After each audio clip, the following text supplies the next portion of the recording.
गाय के गोबर पियर माटी गजमती चौका पूरा। गाय के गोबर पियर माटी गजमती चौका पूरा। ताई चौका बैठिल बेटी के पापा जी जापिने साली गरम।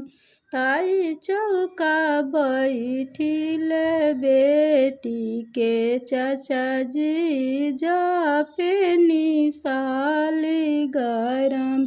किया पतर खिल ईश्वर महादेव।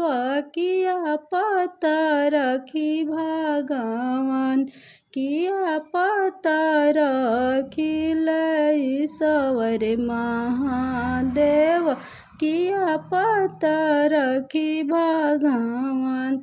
किया पतर खिल समधि अंजनु समधि हमर पतऊ नहीं के हाथ।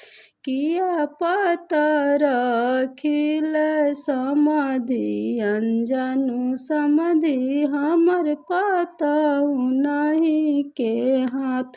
करवा भीतर से बोलेल दुल्हा सुनी ससुर जी बचन हमार। करवा भीतर से बोलेल अंजनु दुल्हा सुनी ससुर जी बचन हमार। हमारा पापा जी दहेजवा के लोभी राउर पतर है चाहे जाय। हमारा चाचा जी दहेजवा के लोभी राउर पतर है चाहे जाय। गाय के गोबर पियर माटी गजमती चौका पूरा। गाय के गोबर पियर माटी गजमती चौका पूरा। ताई चौका बैठिल बेटी के पापा जी जापिने साली गरम। ताई चौका बैठिल बेटी के चाचा जी जापिनी साली गरम। किया पतर खिल ईश्वर महादेव। किया पतर खी भगवान। किया पतर खिल ईश्वर महादेव।